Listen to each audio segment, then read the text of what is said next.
Olá, nessa semana eu converso com o professor Manuel Salvador. Está me ouvindo aí, professor? Tranquilo. Boa noite, Caio. Boa tarde. Nós estamos aí nessa mediação, né? E nessa semana aí nós vamos conversar aí sobre a história da Polônia, um tema bastante interessante. Eu sou suspeito para falar, né? Porque eu também sou descendente polonês e com certeza muita gente aí que vai nos assistir aí vai ter esse interesse em saber. E eu gostaria inicialmente aí com o professor Manuel pudesse aí se apresentar enquanto o pessoal está começando a acessar a nossa transmissão aqui no YouTube. Bom, primeiramente, então, boa tarde, boa noite para todos aí que já chegaram. Novamente para você, Caio. Me chamo Manuel Salvador Neto. Apesar de que muitos podem, às vezes, imaginar pela área aí que eu estou hoje vindo comentar com você, que é a história da Polônia, na verdade, eu não sou descendente de poloneses, sou descendente de portugueses, na verdade.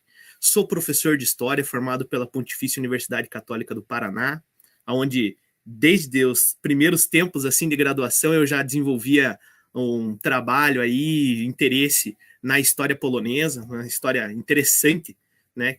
O como fui me interessar por esse tópico em específico, acabou descambando para uma segunda graduação aí que estou prestes a finalizar. Faço letras, habilitação em língua polonesa pela Universidade Federal do Paraná e sou pós-graduado em processos inovadores da educação também, né? Então, esse é mais ou menos um pequeno perfil aí e agradeço já a presença de todos aí que puderam comparecer, sejam amigos, colegas interessados aí no universo da história polonesa, descendentes de poloneses, pessoal da comunidade polonesa que estiver presente. Agradeço a todos aí que estejam por aí já. Ok, então eu faço o convite aí para o pessoal que está nos assistindo nesse momento aí para que se inscreva no canal, caso não seja inscrito, né? Quiser deixar aí o joinha, eu vejo que muitos já fizeram isso, né?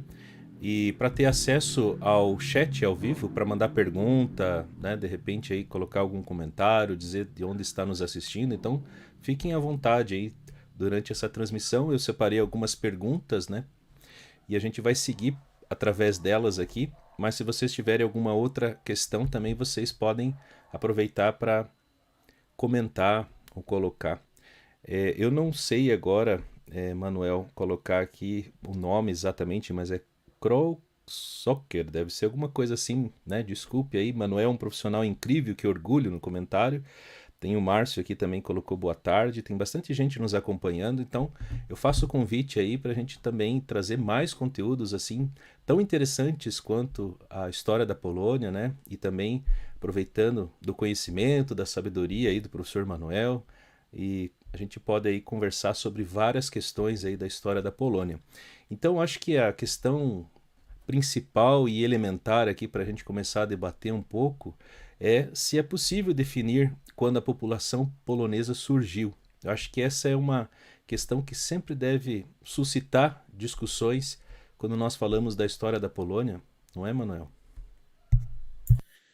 Com toda certeza, cara. Acho que esse é um dos tópicos mais interessantes que tem para conversar e dá muito pano para manga esse negócio aí, porque a gente sabe que os nacionalismos são bem inflamados, né, naquele universo europeu, a gente conhece bem como as coisas são por lá. Enfim, se for para a gente começar a conversar sobre isso, a gente tem que primeiro começar a pensar é, que povo polonês é esse, né? Quais são as características, né, os traços culturais que a gente vai observar e vai dizer, a partir desse momento aqui a gente pode dizer que é um povo polonês. Isso já é muito difícil por si só, porque o leste europeu ele tem esse elemento de que diversos povos transitaram por ali, tem uma relação de muito tempo que se desenvolve entre vários deles, e obviamente vai acontecendo esse processo absurdamente natural de uma troca, né? Seja uma troca intelectual, uma troca cultural entre esses povos. Alguns vão adquirindo traços uns dos outros e vai os moldando com o tempo, né? Então o fato é que é difícil. É muito difícil a gente dizer quando que vai surgir esse povo polonês, tá? A própria Polônia, como já conversei antes em momentos que já tive com os meus alunos, no meu canal, inclusive, é uma região onde, apesar de um pouco a narrativa histórica que se criou do povo polonês não curtir muito isso, a própria Polônia já tinha sido ocupada por outros povos que não povos até mesmo eslavos, antes dos poloneses lá chegarem. Tá? Então, qual que é a principal ideia que a gente vai ter hoje para dizer, qual é o povo polonês? Quando surge esse povo polonês? A gente vai pegar a narrativa histórica que os poloneses perpetuam, né? Aquela narrativa histórica que, assim como a gente pode fazer uma reflexão da narrativa histórica brasileira, que é cheia de, às vezes, fantasias, de construções, né? De ideias, tem muito imaginário envolvido nisso, vai dizer, então, que o core essencial, né? A essência, então, desse povo polonês vai vir de uma tribo eslava específica, que em termo seria os Polania, né? Esse povo ele vai ocupar então uma região da Polônia, inclusive vai ocupar essa região e vai disputar o espaço com outras tribos eslavas que viviam ali na região. Um dos principais são os Vistulania, que até recebem esse nome porque eles ficavam próximos ali à região do rio Vístula. Para quem não conhece, o rio Vístula é um dos rios mais importantes, né, da geografia ali, das bacias hidrográficas polonesas, né? E vai disputar espaço, vai se misturar com esse povo, vai se miscigenar, né? E vai acabar produzindo algo diferente. Mas, a princípio, para essa narrativa que se constrói, esse povo, então, da planície, esses Polani, naturais agricultores, como teriam sido, são, então, o primeiro elemento do que viria a ser a Polônia. E o povo polonês, realmente a gente colocando como polonês, surgiria, então, junto, lá no século X, com o surgimento do seu Estado, a partir do processo de cristianização, né, do seu rei, Mieszko I, vai ser convertido ao catolicismo e vai ser, então, reconhecido como o rei da Polônia. Eu, particularmente, apesar de todas as ressalvas que já coloquei, eu acho que é bem por aí mesmo, se a gente for tentar encontrar um momento em que essa população polonesa, né, essa nação polonesa vai começar a existir, esse povo polonês vai passar a existir, portanto, porque o catolicismo acho que é um dos traços culturais mais profundos, mais inerentes, não tem como separar o povo polonês disso. E o povo polonês gosta muito disso. Se identifica e dá realmente um valor muito grande para o catolicismo dentro da sua cultura. Então seria um pouco errôneo, imagino eu, a gente querer separar uma coisa da outra. A gente realmente, acredito, só pode começar a falar de um povo, seja ele, vamos colocar como polaco, polonês, depois que vai haver essa introdução, então, nas terras que eles viviam, do catolicismo, né? Chegando o catolicismo, então, com esse nascimento do Estado polonês, acredito que hoje seria aí, apesar de todas as ressalvas que já fiz, o ponto que a gente pode falar, ali começa o povo polonês, então. Ótimo, tem bastante gente já nos assistindo, né, ao vivo. Eu vou comentar um pouquinho aqui antes de avançar para a próxima pergunta, né? Então, Tarik Alexandre, boa noite, parabéns ao Manuel pela entrevista. Estamos acompanhando aqui a Kroxocker, né? Estamos acompanhando a transmissão de Colombo. Aí tem um outro aqui que disse boa tarde, sou descendente de polonês e acho incrível estudar sobre a história da Polônia. Aprendo muito com os vídeos do canal Cena Histórica. Daí tem aqui Amantes da História, boa noite a todos. Luiz Henrique, Grande Manuel, Tarik Alexandre, até o Budante por aqui, tudo muito bem frequentado. José Gomes, parabéns, Manuel. Noêmia também colocou aqui top. Então, vocês que estão nos assistindo ao vivo, por favor, aí, compartilhe o link aí para o pessoal estar também acessando, né? Porque ele já está disponível no canal. Nós temos mais gente ainda nos assistindo agora, né? Já aumentou bastante. Né? E faço o convite mais uma vez para se inscrever no canal, para poder comentar aqui, né? Para ter acesso ao chat ao vivo. E depois também, quem chegar um pouquinho mais adiante aí no vídeo, tem a oportunidade também de rever o vídeo depois, desde o começo, né? Então, super importante aí que vocês estejam inscritos e logados também. Eu vou seguir aqui para a próxima pergunta que eu separei aqui para o Manuel, e eu acho que ela é super importante. O pessoal mencionou aí do seu canal, né? O seu canal aí depois a gente vai deixar na descrição do vídeo aqui também para o pessoal acessar, né? Muito interessante, foi assim que eu conheci você, inclusive, né? Eu também, como eu dizia já no começo, ele estava me apresentando, né? Eu também sou descendente de polonês, né? Então, muito das coisas que eu fui ali pesquisando, eu aprendi aí com o Manuel, que já se apresentou no começo. Então, quem está chegando aí, boa noite. dá para depois ver o comecinho lá do vídeo para saber um pouquinho mais sobre o que nós conversamos ali. A dinastia Jagiellônica é sempre lembrada pelo início da união entre Polônia e Lituânia. Você considera que esse período é um marco na história da Polônia? Cara, eu vou confessar para você que eu fico até feliz de saber que você está fazendo essa pergunta, porque a dinastia Jagiellônica, às vezes, ela fica meio jogada para escanteio, cara. Eu acho isso tão triste, e é uma fase que eu acho tão interessante da história da Polônia, e com certeza eu acho que é um momento muito importante, tá? Eu vou colocar assim para você, Caio, e para os demais que estão acompanhando, a seguinte situação. A dinastia Jagiellônica, ela se encontra entre dois outros momentos políticos da história polonesa que são muito emblemáticos. Ela sucede a dinastia Piast, que é simplesmente essa dinastia então que vai criar a Polônia. O conceito de Polônia vai surgir com esses caras. A águia branca, ela não é só um símbolo da Polônia, mas ela é um símbolo da dinastia Piast. Então, é altamente exaltado esse período da história polonesa. E depois sucede a dinastia Jagiellônica, ou seja, posterior à dinastia Jagiellônica. A gente tem então como muitos vão colocar, a República das Duas Nações. A gente tem também o termo como Polônia-Lituânia, né? The Polish-Lithuanian Commonwealth, né? Então tem uma porrada de termos. Ou mais emblemático ainda seria a época da monarquia eletiva, né? Então é a época em que, diferente de toda a Europa, os poloneses estavam votando para eleger seus reis, né? Muito interessante. E esses dois momentos são muito emblemáticos.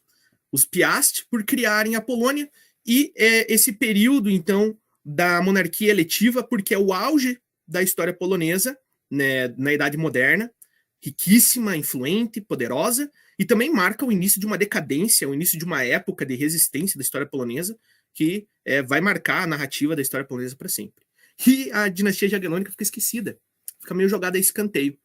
Mas ela é muito importante, principalmente no seguinte: é ela quem vai construir tudo o que é necessário para que a gente tenha o chamado século de ouro.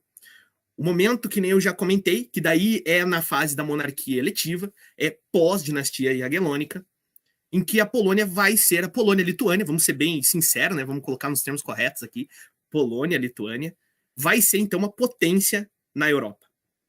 O tamanho da Polônia-Lituânia é um troço que não tá no mapa, apesar de estar, mas no jargão, né? É gigantesco, é muito fora do comum para o que a gente imagina, observando o que é a Lituânia hoje e o que é a Polônia. É um estado grande, é um estado com um exército proeminente, é um estado com uma qualidade comercial muito concreta, fazia comércio com todo mundo, numa época que isso na Europa está começando a voltar a ganhar força, tá se desenvolvendo aquele capitalismo comercial, tá forte na Europa, e a Polônia já vinha assim há um tempo já. Então, uma série de, vamos dizer assim, temperos que vão ser característicos, então, desse século de ouro, essa fase de brilhantismo na Polônia e Lituânia, só foi possível porque isso foi construído durante a dinastia Jagiellônica. Tá? Então, uma série de situações, por exemplo, né, a própria situação de que os nobres vão votar por seu rei. Quem vai aos poucos dando esse poder aos nobres, vai lhes concedendo cada vez mais relevância política, mais participação no Estado, inclusive aumentando, né, os seus privilégios, é a dinastia Jagiellônica. Então a dinastia Jagiellônica, ela constrói esse momento formidável da história polonesa, ela acaba sendo esquecida um pouco, isso é triste, mas vejo que a grande importância dela está nisso. Apesar de já não dizer mais dinastia Jagiellônica, quem constrói esse castelo brilhante que a gente vai ter na época da monarquia eletiva, em muito foram os reis jagiellônicos, né? O próprio exército da Hussária Alada, né? Os hussários alados, quem nunca viu, é fácil, joga Hussária Alada na internet, com certeza vocês vão encontrar. São guerreiros emblemáticos, é uma cavalaria emblemática da história da Polônia, né? Então são cavaleiros que usam um tipo de ornamento nas costas que parecem asas, né? E eles são um símbolo também, um símbolo nacional polonês praticamente, e eles vão começar a surgir na época da dinastia Jagiellônica. Então até isso é construído lá. Então por esses motivos, eu acho que é um momento muito importante da história polônica, sim. Ok, tem muita gente aí nos assistindo, mas eu tô vendo que tem gente aí que não tá inscrito no canal, então passa o convite aí para ter acesso ao chat.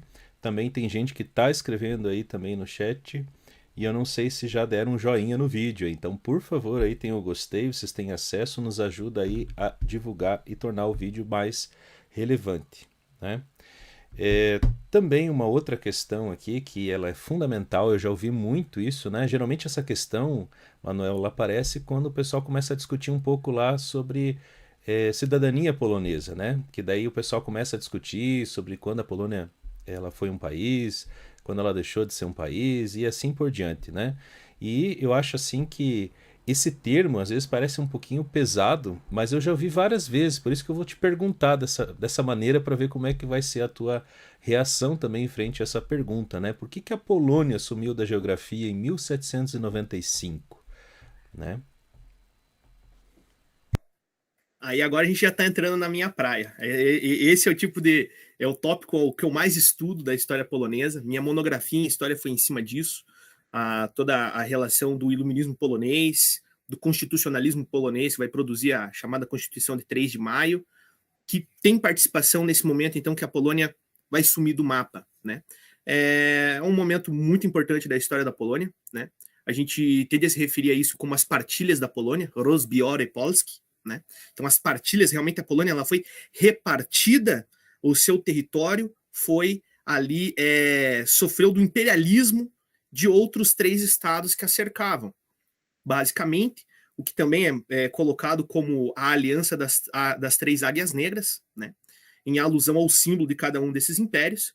Nós temos o interesse do Império Prussiano, do Império Austríaco e do Império Russo em, então, abocanhar o território polonês, que era um estado que estava em total decadência. Tá? Principalmente uma decadência do sentido burocrático. Tá? O que acontece, Caio, e os demais que estão acompanhando, basicamente é o seguinte: a gente tem fatores externos e fatores internos que vão desencadear as partilhas polonesas. Fator externo, simples, já comentei rapidamente. A gente tem então essa situação de que esses impérios que rodeavam a Polônia perceberam então essa decadência de influência e poder do Estado polono-lituano e vão então se interessar em abocanhar esses territórios. Isso vai acontecer por 3 vezes, né? Então a gente tem as primeiras partilhas acontecem em 1772, depois em 1793 e finda-se então 1795 e a Polônia deixa então de existir. Fica então completamente dividida entre esses 3 impérios. Então o primeiro fator, fator externo, é esse interesse, vamos colocar assim, então esse interesse imperialista que prussianos, austríacos e russos tinham, beleza? Mas talvez o que seja mais determinante nisso são os fatores internos. Porque se a gente pensa que é um Estado que está sofrendo aí com a pressão imperialista de seus vizinhos, a gente tem que começar a observar também como será que esse Estado vai fazer, o que ele pode fazer para tentar sobreviver. Ele podia fazer alguma coisa para sobreviver, mas quando a gente analisa como que era a dinâmica interna da Polônia no final do século XVIII, a gente vai entender o porquê que a história não terminou tão bem assim. A Polônia, naquele momento, ela passou a ter uma situação, um contexto político que alguns historiadores até colocam como a anarquia polonesa. Tá? E já era termo que aparecia naquela época. Por que anarquia polonesa? Desde o tempo dos... Na verdade, muito antes dos Jagiellônicos. É uma coisa que a gente pode pegar lá do tempo dos Piast. A nobreza polonesa ela vai ficando cada vez mais poderosa, cada vez mais relevante e vai ganhando cada vez mais privilégios. Privilégios no sentido mesmo de leis que a defendiam, né? E que lhe davam cada vez mais capacidade de se intrometer nas decisões reais. Essa é a questão. Isso vai aumentando com o tempo. Chega-se então a um determinado momento, com o fim da dinastia Jagiellônica, em que o rei Sigismundo III, ele então dá fim a Sigismundo II, na verdade, tá? Ele vai dar fim, então, à dinastia Jagiellônica, inicia, então, essa monarquia eletiva. Os nobres passam a votar pelos seus reis. E, obviamente, eles começam, então, a aumentar ainda mais os seus privilégios, já que agora eles tomaram conta da burocracia estatal. E a gente chega ao ápice do surgimento do tal liberum veto, ou, como em alguns lugares gostam de colocar, prerrogativa dourada, tá? Esse liberum veto, a ideia dele basicamente é que se é organizada uma assembleia, tá? É organizado uma reunião no parlamento polonês, que é chamado de Sejm, e um nobre discorda do que ali está sendo debatido, ele tem o direito inalienável de dissolver essa assembleia a qualquer momento. Então, eles utilizavam isso, os nobres, como um artifício muito sujo para lutar contra seus opositores. Então chegou um momento na política polonesa, e principalmente depois que os nobres reconheceram isso, que o Liberum Veto era uma ferramenta interessante para sacanear com o pessoal que queria aprovar alguma coisa que não era do seu interesse. Então, até tentavam fazer umas coisas assim, meio estilo que a gente vê aqui em Terras Tupiniquins, fazer umas votações assim em feriado religioso, votar coisa na madrugada, né? No meio da noite, sem ninguém saber, vamos se reunir lá, vamos votar, porque se alguém dos opositores souber e tiver lá, o cara vai usar o Liberum Veto e vai dissolver a Assembleia. Né? Aí começa a surgir esse tipo de coisa, né? E aí, então, a máquina estatal polonesa vai começar a patinar e não vai sair do lugar. Né? Então, toda vez que precisa ser algo importante ser decidido, vem algum opositor e dissolve, então, aquela Assembleia. Obviamente, eu estou falando ainda de um momento em que o Liberum Veto está sendo utilizado simplesmente pelas contendas internas que tem na Polônia. Mas não vai demorar muito para que os monarcas ao seu redor, aqueles que têm os interesses imperialistas, reconheçam que podem usar o Liberum Veto a seu favor. Então eles vão começar a comprar, tá? Vão começar a comprar os nobres poloneses, tá? Até porque a nobreza polonesa também tem uma questão interessante, que nem todo o nobre polonês, que a gente chama a nobreza polonesa de nobreza Szlachta, tá? Então, às vezes eu vou me referir aqui a Szlachta ou a Szlachtitz, eu vou estar me referindo aos nobres, né? Então eles iam até um Szlachtitz e o pagavam, né? O compravam, e independente da relevância desse cara, da riqueza dele, da proeminência política dele, todos, perante a lei, todos os integrantes da Szlachta eram iguais. Então esse cara chegava lá e usava o Liberum Veto e acabava com toda uma situação importante. Levando adiante, então, um interesse que, na verdade, é externo. Uma das principais figuras aí da política externa que vai usar muito isso para conseguir atingir seus objetivos foi Catarina Grande, né, czarina russa. Ela usou muito isso para conseguir fazer com que as coisas andassem dentro da Polônia da maneira que quisesse. Então, a Polônia está tentando resolver as situações, está tentando sobreviver a essa decadência que ela está passando. A Polônia e a Lituânia está passando por essa decadência, está tentando resolver isso, mas a própria forma com que funciona o seu Estado, essa anarquia polonesa, onde todo mundo pode tudo, não deixa que ela saia do lugar. Então, ela fica praticamente inoperante. Né? E ainda mais por conta da situação que os interessados externos, né, Prússia, Áustria e Rússia, vão começar a fazer uso disso também. E aí não tem o que fazer. Aí a Polônia começa a entrar buraco abaixo. É mais ou menos nesse contexto que começa a se produzir toda uma crítica ao Estado polonês, muito embasado nos ideais iluministas, e vão pensar em fazer uma reforma. Nós temos que reformar, então, esse Estado polonês, essa liberdade dourada, essa liberdade que os nobres Szlachta têm é maravilhosa, mas ela está nos matando. Então, basicamente, e isso é muito louco, o iluminismo polonês ele vai lutar para instituir o absolutismo na Polônia. Dá mais poder para o rei. Tem uma única pessoa que responda rapidamente para poder responder a esses avanços imperialistas das nações que os rodeiam, que são todas nações absolutistas. Tá? Então, nesse contexto também das partilhas polonesas que acontece o iluminismo polonês, que é interessantíssimo. E até um outro momento a gente pode até parar para falar só sobre o iluminismo polonês. Então a gente tem os fatores externos, que é essa vontade imperialista, e a gente tem os fatores internos, que é essa incapacidade do Estado polaco, visto as suas leis, de conseguir responder a esse avanço. Alguns historiadores, inclusive, gostam de colocar de maneira até mais simplória tudo isso, e dizer que as partilhas da Polônia podem se resumir como a incapacidade do Estado polonês de instaurar o absolutismo numa época em que o absolutismo era o padrão de governo que existia na Europa. Tá? Outros não gostam muito dessa visão, porque exatamente vão gostar de exaltar o fato de que o Estado polonês já era profundamente democrático numa época em que o absolutismo rolava solto. Tá? Então, basicamente é isso que acontece. E é muito importante as partidas polonesas, e eu gosto de dizer isso porque ali é o marco em que a história polonesa passa a ser, então, uma história de resistência. Dali para frente, a história da Polônia é marcada quase por uma história de infortúnios. E vai ser, então, a história de um povo que resiste. Então, é um momento muito emblemático da história polonesa. Ótimo, eu vou continuar aqui comentando um pouquinho, né? Que tem um pessoal aí que está escrevendo. Então nós temos aqui a Débora Queirolo, parabéns Manuel. Simone Santos, boa noite, parabéns professor Manuel por nos proporcionar tamanha riqueza. Ana Fer, parabéns Manuel, você vem desenvolvendo um excelente trabalho. Aqui também tem um comentário aqui do colega. Gosto muito de saber sobre os cavaleiros teutônicos. Fabiana Supertop, Simone Santos também colocou que nunca tinha ouvido falar sobre esses cavaleiros, né? Depois aqui tem o, acho que deve ser assim, Prude Home, Atelier de Música. Olá, sou descendente de bucovinos da Ucrânia e Romênia, família Jurasek. Deve ser algo parecido com isso, né? Fugiram de suas terras às montanhas ao sul da Polônia para a Ucrânia em meados de 1790, em 1800 para a atual Romênia, em 1890 vieram para o Brasil.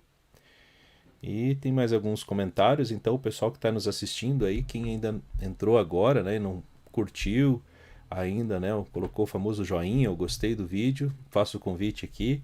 Quem não é inscrito ainda, tem vários ainda que estão nos assistindo ao vivo que não são inscritos, então se inscrevam aí no canal para acompanhar as próximas publicações e também rever, né, esse vídeo desde o começo. E quem sabe aí também ter acesso ao chat, né, para poder deixar o seu comentário, dizer para nós de onde está nos assistindo, se tiver alguma dúvida também sobre o que nós estamos falando. E cada vez mais gente, viu, professor Manuel? Cada vez mais gente aqui, está aumentando bastante. Eu vou seguir aqui com uma outra questão, que essa eu tenho certeza que muitos que irão ou que estão assistindo esse vídeo, com certeza se perguntam muitas vezes, né? Então, muitos poloneses imigraram para vários países no final do século XIX. Até um pouco depois também teve algumas imigrações, né? Principalmente para os Estados Unidos e o Brasil. Geralmente, até comentando aqui um pouco dessa pergunta, o pessoal sempre fala, né? Se eu não me engano, é Chicago, a cidade, né? E Curitiba como segundo lugar, né? Mais descendentes, né, de poloneses. Quais seriam os fatores históricos que os levaram a tomar essa decisão?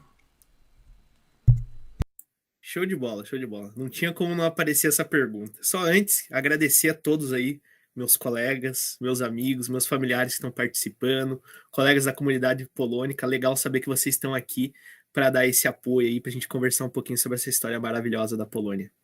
Enfim, então vamos falar da imigração polonesa. Cara, a imigração polonesa, cara, é incrível, né? Quando a gente para falar da imigração polonesa, na verdade a gente tem que ter em mente que a gente está falando da história de Curitiba. A gente já está nesse nível, né? Há muito tempo.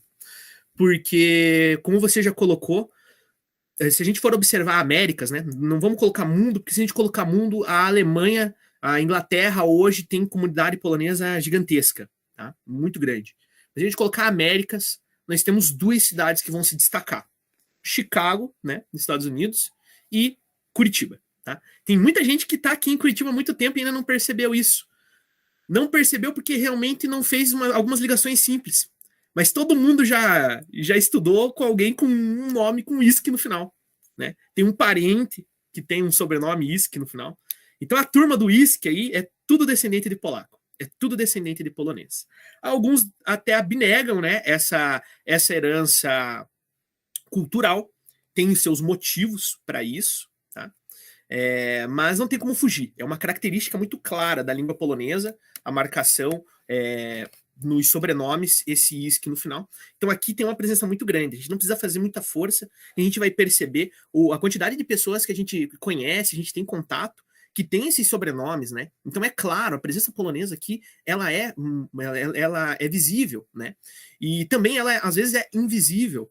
Já tem estudos até que mostram como o nosso sotaque. O sotaque de Curitiba até mudou bastante, porque Curitiba a gente recebe muita gente de fora, né? de outras regiões do Brasil. Então, assim, a gente tem uma população assim bem misturada, e isso tem um impacto também no jeito que a gente fala.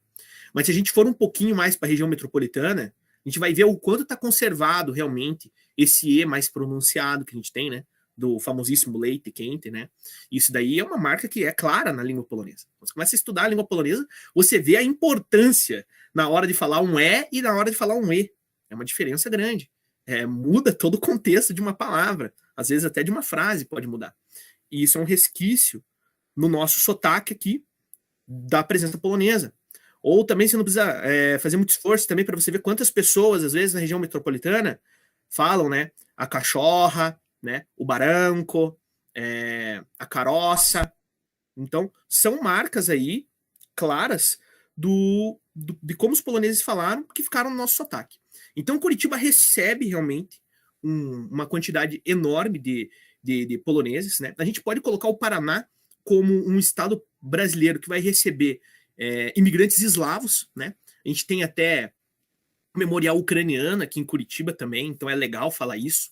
Na cidade de Irati também, lá se resgata tanto a memória polonesa quanto a memória ucraniana.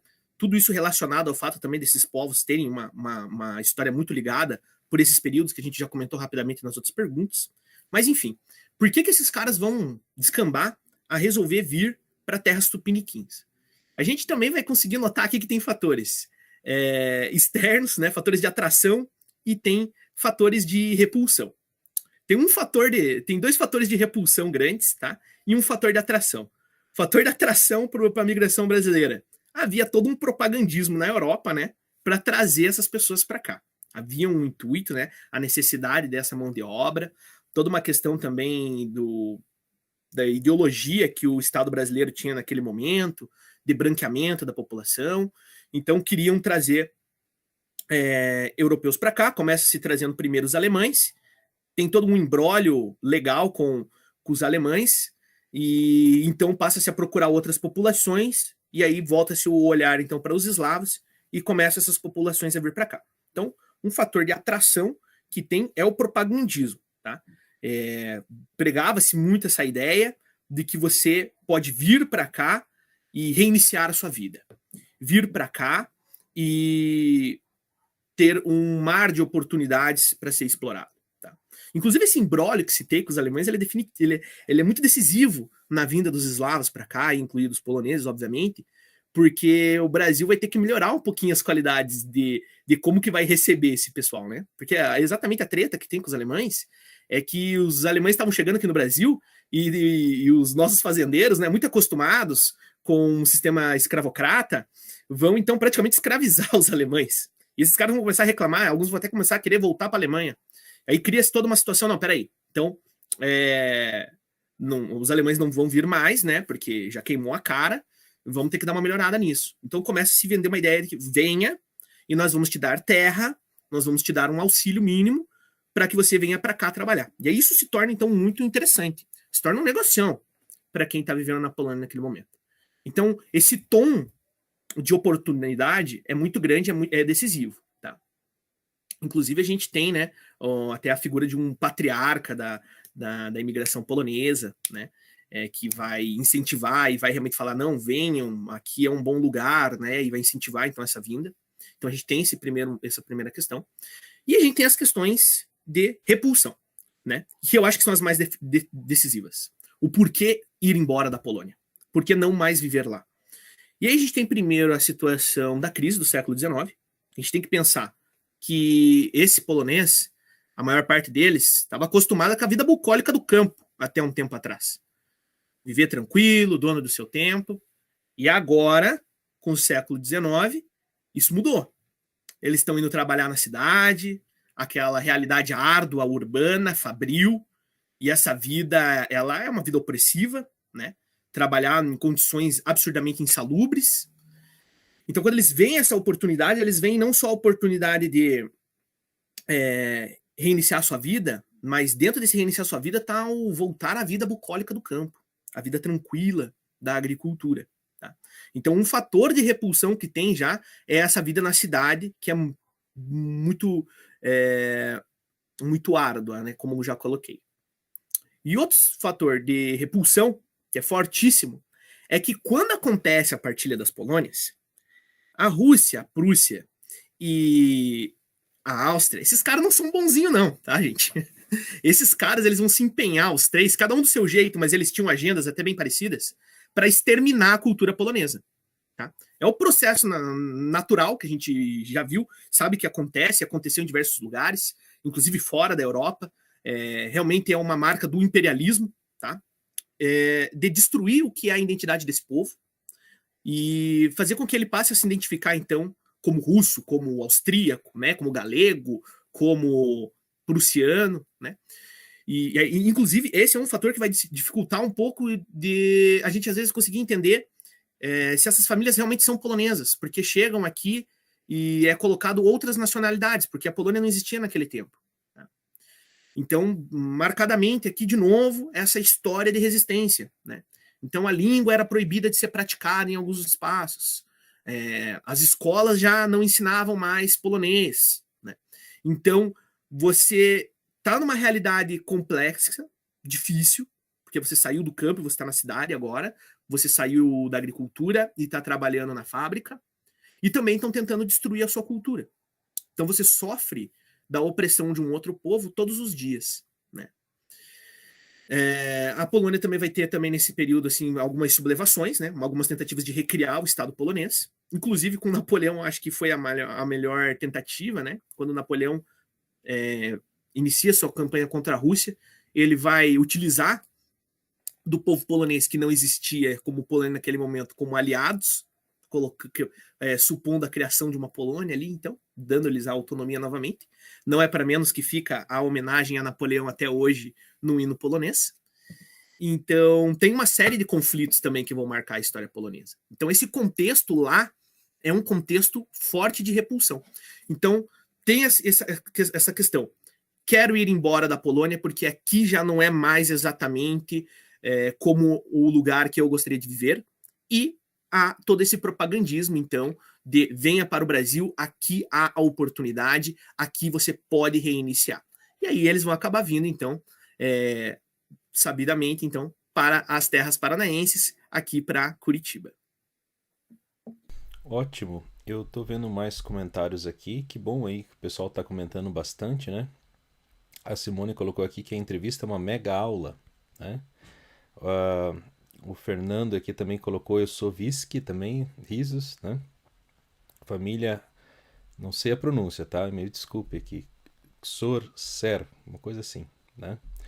Cher, não sei. Está em peso acompanhando a entrevista, encantados com tanta sabedoria, desde a República Dominicana, acho que é isso. Meu amado avô sempre cantava. Daí tem aqui, né, o canto aqui já com um sotaque inconfundível também que foi colocado aqui. A Tereza também colocou aqui a mensagem, né, brasileira e polonesa. Simone, amo essa diversidade de cultura. Marta, boa tarde. Aqui o perfil aqui do ateliê de música, como foi com a nossa família, todos os nossos documentos da Bucovina eram direcionados e registrados à Áustria. Assis Francisco também colocou Dobry Wieczór. Isso eu sei falar, viu? Isso eu aprendi lá do tempo dos meus antepassados, eu já sei, né? Mari, eu acredito aqui, né? Bonco. No registro de entrada no Brasil, a origem do meu trisavô está como austríaco. Isso era comum na época em que a Polônia deixou de existir. Isso eu não sei. Aí o Manuel, se quiser comentar antes de eu falar alguma coisa.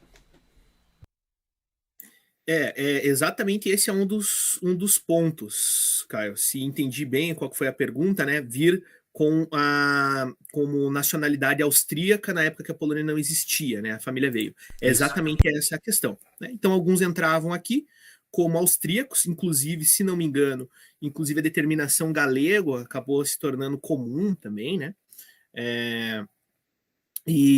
Ou prússio ou russo, né? É que o russo talvez não apareça tanto porque os poloneses que para cá vieram também são poloneses de uma região específica da Polônia. Então, uma região que naquele período estava mais na mão da Prússia e da Áustria. Tá? Então, sim, isso é comum. Essa é a razão do porquê lá nos documentos dos seus familiares está uma nacionalidade diferente da qual você sabe que deveria ser, visto que a Polônia inexistia naquele tempo. Eu já vou comentar um pouquinho sobre isso também, da minha experiência, bem rapidinho, antes de passar aqui. Mas só lendo mais um pouquinho, ó, Natiele, meus avós vieram fugindo da guerra, acho que é a maior parte da história de todos os poloneses. Célia, parabéns, bela aula de história. Andréia também que mandou palmas. Natiele, do meu avô, está como ucraniano. Débora, alunos do Selem em peso aqui. Joaquim Antunes, Manuel Salvador Neto, é a cultura em pessoa, muito orgulho do meu amado sobrinho, assunto maravilhoso. Então o pessoal vai comentando aí, quem puder também deixa o joinha aí, divulgue para os conhecidos, pessoal aí interessados, né? Que daí mais gente vai poder ter acesso aqui ao conhecimento. Antes de eu comentar, você quer responder alguma coisa, comentar, Manuel? Eu acho que por enquanto tranquilo. Se tiver alguma pergunta mais clara, como já teve, cara, você me repassa aí dentro da possibilidade eu respondo. Só uma curiosidade interessante que me recobrei agora é que tem indícios de que houve durante um bom tempo aqui em Curitiba, inclusive, um bairro que teria se chamado Nova Polska, né? Ou seja, a Nova Polônia. Então, mais um detalhe aí histórico que reforça essa presença desse povo, né, aqui na região onde acredito que a maior parte de nós que estamos assistindo aqui mora, né? Ah, ótimo isso que você lembrou. Então, eu já fiz a pesquisa lá da árvore, né? Eu vou aproveitar aqui até para comentar alguma coisa, de repente você lembra com o meu comentário, por isso que eu acho que complementa aqui. Eu sei que a região ali da Silésia, né? Então tem a alta, a baixa Silésia, aquela divisa ali, região sul. Então os meus antepassados eu já consegui localizar onde eles viviam, já cheguei nesse momento dessa gravação, já cheguei até o nascimento do meu pentavô, lá, 1812, já encontrei o documento lá. Tem muita coisa em alemão, né, como você mencionou da Prússia. Eu acho isso interessante compartilhar com o pessoal que pesquisa sobre a história da Polônia. Então já localizei também que navio que vieram de trem ali até passaram por Dresden e o porto foi de Antuérpia. Essa família que é a família da minha mãe, da minha falecida mãe, né, de sobrenome, mas eu tenho bastante ancestralidade polonesa, né? Então, eu vi que o Manuel também já fez esse exame de DNA, né? Eu fiz vários ali, né? Tá lá no outro canal, o pessoal pode ver. Recomendo que vocês façam, independente do laboratório, né? Nós não estamos sendo patrocinados aqui, mas é conhecer sobre as origens, né? Até seria bom, né, Bom se Manuel? estivéssemos, né, Caio? Bom se estivéssemos sendo patrocinados pelos laboratórios. E eu vi do Manuel, já assisti o vídeo lá, né? E no meu caso apareceu 27,7% da Polônia. E isso que no meu caso ainda, né, seria quase um terço, né, do que eu sou, né? Então, no meu caso ali, os meus avós que viveram, né, nessa época aí que você mencionou, né, que estiveram na Nova Polônia, né, como você mencionou, né, a família, principalmente ali a região do Santo Inácio, em Curitiba, Orleans, toda aquela região ali era tudo Nova Polônia, né? E os meus trisavós se estabeleceram ali num bairro hoje que se chama Orleans, né, em homenagem ao príncipe que passou lá entre os poloneses no final do século XIX. Então fica essa dica, eu acho importante comentar que daí de repente eu também te ajudo a lembrar de alguns elementos aqui, né? É, e para citar ali a região bem próxima de Opole, para mim apareceu lá, eu não sei se a pronúncia está correta, mas é Stare Siokovice, uma coisa assim. E eu comecei, né? Eu ainda não consegui chegar nesse nível aí do Manuel, né? Claro, né? Porque eu não fiz letras polonês, mas eu sei bastante até assim o básico do básico lá. Eu tenho conversado muito com o pessoal de lá, eles são bastante acessíveis desde que a gente tente ir para o polonês. Já encontrei bastante polonês em viagens aí que eu já fiz. Eu ainda não tive na Polônia, né? Essa é a minha próxima meta, né? Mas já tive em vários países lá na Europa, encontrei muitos poloneses. Os jovens geralmente falam inglês, eu vejo que o pessoal mais velho ainda, a maior parte, não sabe tanto, né? E esse aí fica um desafio. Eu ainda tenho esse sonho, viu, Manuel, de chegar um dia e visitar. Quem sabe ainda vou registrar por aí, divulgar para o pessoal, visitar essa região aí onde os meus antepassados viviam. Tem muita coisa que eu já encontrei, né? Principalmente quando você vai buscar o obituário do pessoal aí nos cemitérios, como você mencionou, o pessoal muito católico, né? Então esses cemitérios mais antigos aí na cidade, que são de paróquias, né? Principalmente aqui em Curitiba, as paróquias vicentinas, elas atendiam bastante os poloneses e também os verbitas, né? Tem ali a região de São José dos Pinhais, mas tem mais outras também congregações, mas geralmente o pessoal vai nessas regiões para pesquisar. E aí você vai pegando, né? Até um histórico de saúde que aparece nesses exames de DNA aparece lá também para mim, para disposição, às vezes também para doença, do que a pessoa morreu. Então é interessante essa pesquisa. Tem gente que acha que a gente é um pouco estranho, né? Quem gosta de histórias, esse pessoal fica pesquisando essas coisas, né? Mas isso é super importante e eu tô dando ênfase nessa pergunta que eu te fiz, Manuel, porque eu sei que muitos que vão entrar aqui nessa transmissão, nesse vídeo, vão querer saber, né, um pouco sobre essa origem, né? Inclusive, antes de eu avançar para a próxima pergunta, eu estou vendo que aumentou bastante comentário só com o que eu acabei comentando aqui com você. Né? Aqui, por exemplo, a Simone colocou: professor Manuel, minha filha, na aula de arte, trouxe a informação de que os poloneses tiveram influência no teatro também. Se der conta um pouco sobre isso. Eu lembrei até do Papa João Paulo II, né? Que era polonês e também estava lá no teatro. Você quer comentar alguma coisa antes de eu avançar aqui? Olha, vou fazer um apanhado, Caio, de algumas coisas aí que são interessantes. Rapidinho, então, sobre essa questão do teatro. Confesso que, a princípio, especificamente sobre o teatro, não vou saber desenrolar muito. Nunca me aprofundei, nunca fui para enveredar para esse estudo. Mas o impacto que tem da cultura polonesa na questão da intelectualidade paranaense é gigantesca. A gente, inclusive, já vi assim, textos falarem sobre o como, também de outras comunidades, tá, de colonos aqui, mas principalmente as escolas polonesas são o marco fundacional do que é o sistema de educação paranaense. Tá?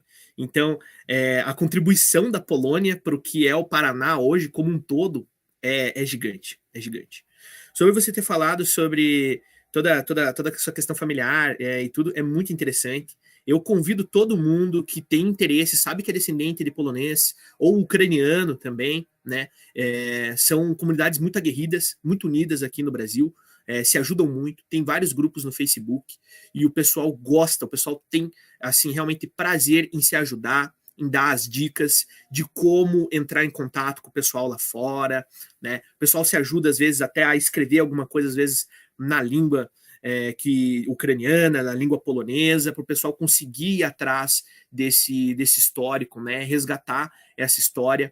Hoje também a gente fala muito sobre, e lembro há um tempo atrás que até se discutia a ideia de criar um projeto de alguns estudantes de língua polonesa encontrarem algumas pessoas que são falantes de polonês, às vezes na Lapa, às vezes em São Mateus do Sul, às vezes aqui mesmo, em Curitiba, na região metropolitana, em outras cidades da região metropolitana, e ir lá conversar com essas pessoas, porque a gente ouve tantas vezes a história de gente assim: poxa, aprendi com os meus avós, aprendi com os meus pais, mas não ensinei aos meus filhos, não ensinei aos meus netos, só eu falo polonês. Eu sinto tanta saudade de falar isso, eu lembro de outra época, e isso é cultivar a cultura, isso é cultivar a história, né? É uma coisa tão bonita, né? Então, às vezes as pessoas querem tanto alguém para sentar e só jogar uma conversa fora falando em polonês. Eu lembro que até tinha um pessoal que tinha uma ideia de criar um projeto assim, né? E veja só que legal, né? Então, tanta coisa interessante, mas fica aí dada a dica. É uma comunidade polônica, é uma comunidade muito aguerrida, que se ajuda muito, e quem tem interesse, ainda não deu os primeiros passos, não fique pensando: vai ser tão difícil, eu não sei polonês, como é que eu vou entrar em contato com o pessoal lá fora? Não se preocupe. Procure ajuda, é uma comunidade muito unida, e com certeza você vai redescobrir a história aí da sua família. Às vezes vai até encontrar uns primos perdidos aí, que acontece facilmente. E você tocou num assunto que eu iria comentar também brevemente antes da gente avançar aqui. É a questão da língua. Eu fico imaginando esses meus antepassados, o que sofreram para poder aprender, porque quando você vê lá um alemão, né, alguém italiano, essas outras línguas até hoje, né, você consegue entender muito mais facilmente, né, a questão inteligível. E até hoje ali, quando eu começo a estudar um pouco de russo e vou para o polonês, aí eu começo, claro, tem coisas que eu já sabia em família já, né? Você já sabia, mas esse movimento, né, de você aprender, imagine naquela época, né? Se hoje já não é tão simples assim por conta de regras gramaticais, pronúncia, algumas outras questões mais específicas da língua, né? E eu tenho lembrança que, se eu não me engano, foi a reforma lá que teve no tempo do Getúlio Vargas, né? Às vezes eu posso trocar o nome aqui na live e me perdoe, mas se eu não me engano foi na reforma que ele fez que tornou obrigatória, né, o ensino de português. Então se perdeu muito disso, né? Eu tenho lembrança que o meu avô, por exemplo, que também já é falecido, ele falava polonês com a mãe, com o pai, e foi obrigado a falar português, né? E aí que começou a mudar a história. E hoje, muitos dos descendentes às vezes sabem alguma frase, ou lembram dos aniversários que o pessoal cantava o famoso Stola, né? Eu lembro até hoje disso, né? E da Shostra lá, uma irmã lá que tinha lá para falar. Então, tem muita coisa que nós, né, que já viemos aí de uma família assim, a gente já tem algumas lembranças, tradições, etc, né? Mas as novas gerações muitas vezes não têm acesso por esse motivo linguístico, né? Não, com certeza, Caio. E você fez a menção corretíssima. Foi realmente no governo do Vargas, né? Então, até mesmo essa transição do que é as escolas polonesas que eu falei se tornarem, então, o sistema educacional paranaense é nesse período, né? Então, para-se de ensinar o polonês e passa-se, então, a ensinar o português, né? Se não me engano, também posso estar errado em algum nível, mas vamos lá. A princípio é quando somem também os jornais polacos também no Paraná, né? Eu sei que eram 3 jornais, agora estava tentando puxar na memória, se não me engano, um deles até a tradução era Diabinho, né? Então, sei lá se era Diabel, Diabelk, alguma coisa do tipo, e o Lud, que é literalmente povo, né? Então, eram publicações feitas, né? Com uma frequência certa, né? Em língua polonesa, para a comunidade polonesa, que falava sobre as questões do Brasil, da cidade de Curitiba, né? Dos seus contextos, né? Não tenho certeza também se talvez algum outro jornal era na cidade de Curitiba, talvez fosse em outra cidade. Enfim, falava do contexto daqui e falava algumas coisas de lá também, né? Então até isso matou-se, né? É bem aquela situação, igual já tentavam fazer lá na Polônia, os russos, os prússios e os austríacos, né? Então quer se matar essa nacionalidade, essa identidade nacional que ainda vive aqui. No caso, era a substituição, então, dessa identificação pela identificação com a identidade brasileira. Isso aconteceu realmente, sem dúvida. E assim, sobre a língua polonesa, né, ela é um desafio gigante. Ela é um desafio gigante. Eu, obviamente, conheço alguma coisa, né? Não sou nenhum falante exímio de língua polonesa, né? Se você me soltar lá, eu vou sobreviver. Não vou morrer de fome, não. Vou saber me comunicar tranquilamente, leio e tudo mais, mas ser um exímio falante de língua polonesa está um pouco distante. Alguns linguistas até gostam de colocar que a língua polonesa é a mais difícil, né? Que se tem para aprender a falar. Então, até recentemente comecei a me enveredar numa aventura aí de aprender um pouquinho de língua japonesa. O pessoal fala, nossa, japonês é dificílimo. Eu falei, olha, depois do polonês eu tô achando o japonês divertido. Isso é boa. Antes de seguir aqui nos comentários, eu vou seguir para a próxima pergunta, que essa aqui também é super importante, né? A Polônia recuperou a sua independência em 1918. Quais seriam os elementos históricos que levaram a este acontecimento? Boa, boa, excelente, excelente pergunta. Sobre o ressurgimento, então, da nação polonesa, né? 1918, um momento emblemático da história mundial, pois também é o ano que marca o fim da Primeira Guerra Mundial. Então já fica aí meio dada a dica, é muito difícil que uma coisa não tenha a ver com a outra. E é claro que está intrinsecamente uma coisa ligada com a outra, né? Então, com o fim da Primeira Guerra Mundial, vai se redesenhar novamente diversas fronteiras, né? A Primeira Guerra Mundial marca o fim dessa era de impérios, né? Então já não tem mais império alemão, né? A gente já não vai ter mais o império austro-húngaro, né? Da maneira que preexistia. O Império Russo também já não vai mais existir. A gente vai ter 1917 os eventos da Revolução Russa, né? Então, após esse grande evento que é a Primeira Guerra Mundial, toda essa mudança que existe no panorama europeu começa-se então a redesenhar essas fronteiras e os históricos aliados poloneses, que são os ingleses, vão achar que a reconstrução, a recriação da Polônia é uma estratégia interessante. Né? A gente tem que ser bem sincero. Muitos historiadores dizem que o surgimento da Polônia como país é uma estratégia para tentar impedir o avanço soviético sobre a Europa. Então a Polônia se é recriada como um estado tampão, para ocupar um espaço tá? Em que seria, então, primeiramente atacada pela invasão comunista que a Rússia socialista, naquele momento ali ainda, poderia vir a querer fazer sobre todo o restante da Europa.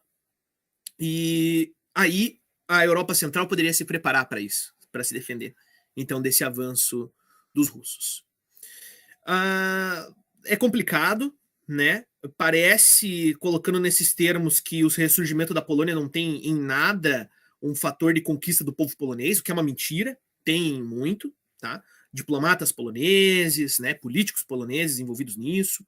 Um dos caras importantes é o Józef Piłsudski, né? Que o pessoal aqui da comunidade polonesa também gosta bastante, né? Tem até aí o coletivo aí de imigrantes que leva o nome, né? Grupo folclórico, Józef Piłsudski, enfim. Então, obviamente, tem uma participação polonesa, mas eu estou querendo ser assim mais direto ao ponto nessa questão. Então, a Polônia surge muito porque foi uma necessidade da política, da dinâmica da política internacional, pós Primeira Guerra Mundial, que existisse o Estado polaco. E ele é recriado, então, e vai cumprir fielmente e de maneira exímia a sua função, pois vai ter uma guerra contra os russos, tá? Vai haver realmente uma invasão da Rússia socialista na Polônia em 1920, e os poloneses vão segurar as pontas, vão impedir o avanço russo, tá? Então é um momento importante, e a gente pode dizer, então, que essa politicagem toda que teve por trás disso deu certo.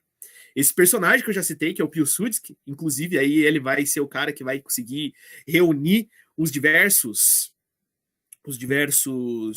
grupos políticos, ideológicos que existiam dentro da Polônia, que vão o conclamar, então, como o líder da nação, né? É uma figura também muito controversa.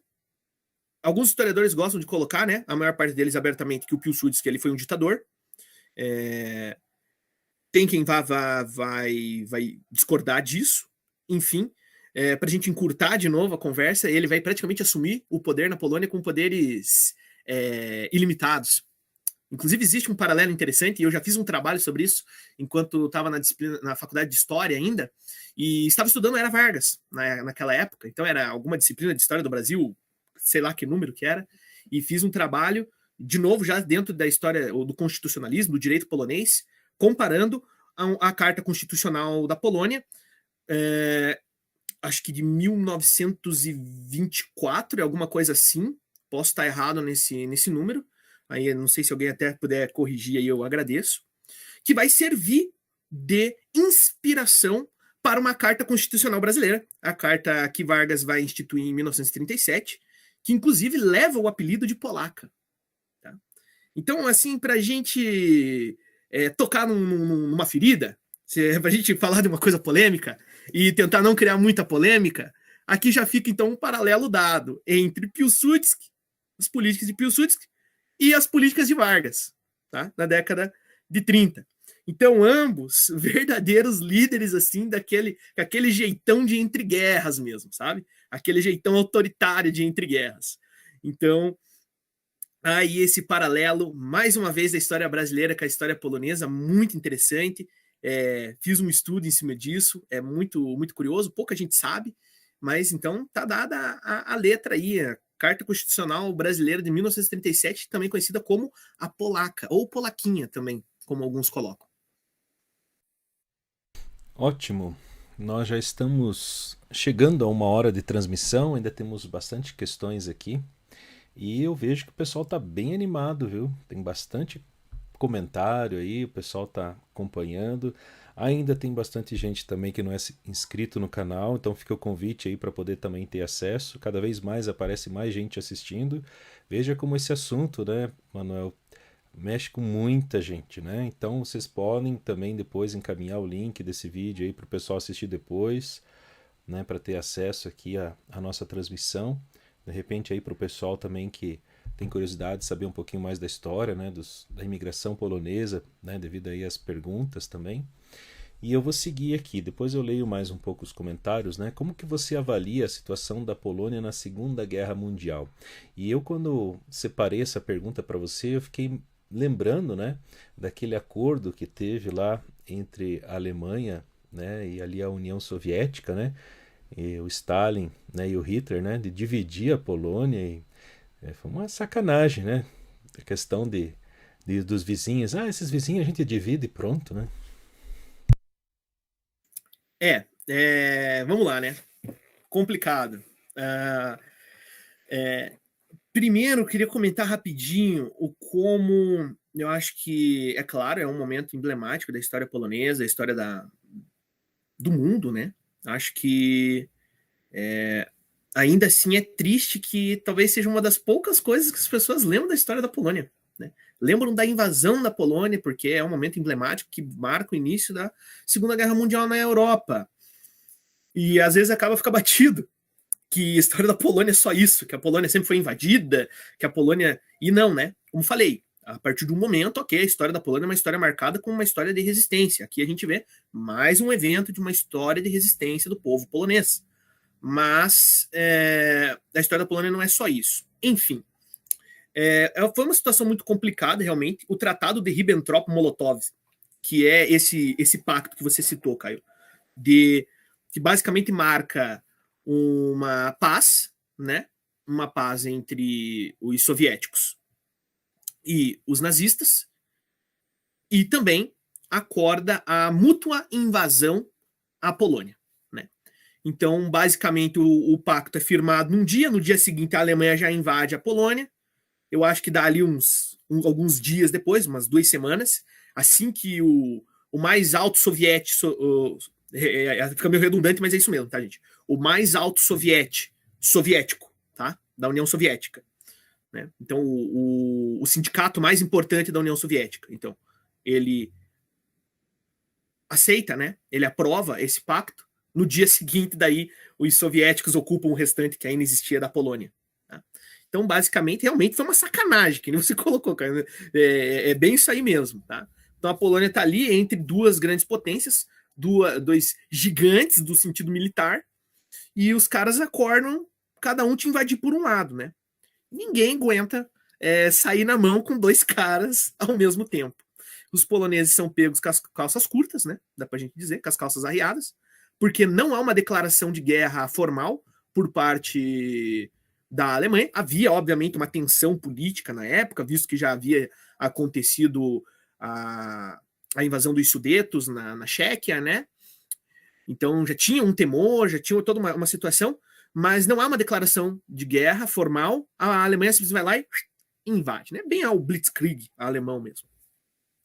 Tem até um filme, eu realmente não vou saber qual é essa referência, mas tem um filme que tem um diálogo muito interessante, em que tem 2 caras conversando, e eles falam assim: a situação do país é a seguinte: de um lado a gente tem um homem de bigode pequeno, e do outro um homem de bigode grande, né? O cara fala isso no filme. Qual é o sentido, né? Não há diferença do Stalin pro Hitler. São duas figuras maléficas pro Estado polonês, e a gente não deve confiar em nenhuma das duas, porque a discussão que se criava ali na cena era: qual dos dois é confiável? Né? Qual dos dois é confiável? A gente tem que lembrar também que o Hitler, até um certo tempo, gozava de muito respeito, né? Como líder alemão. Então, assim, é real essa situação. Né? Então, a Polônia estava correndo o perigo dos dois lados, então invadida, né? Cerca de 25% da população polonesa vai falecer, né?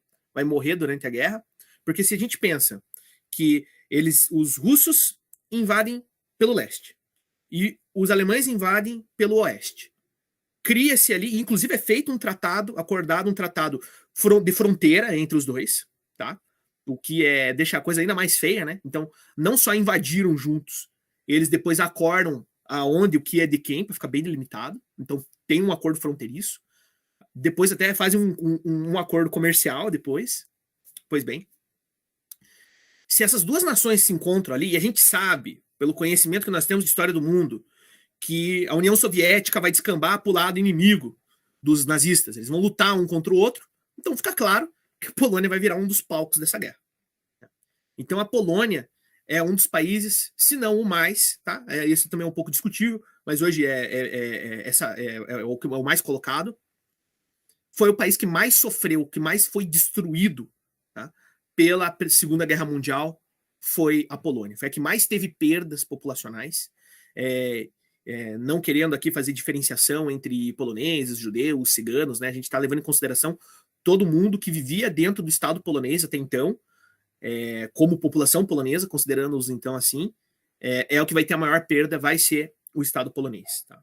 Então, esse o panorama. E para fechar, eu acho que existe um evento que acontece na Segunda Guerra Mundial que talvez seja o momento mais emblemático, tragicamente emblemático do que é a realidade polonesa na Segunda Guerra, que é o massacre de Katyn. Né?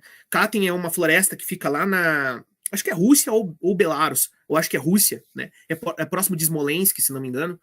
E lá foram executados vários soldados poloneses, alguns civis também, que tinham sido feitos prisioneiros. Tá?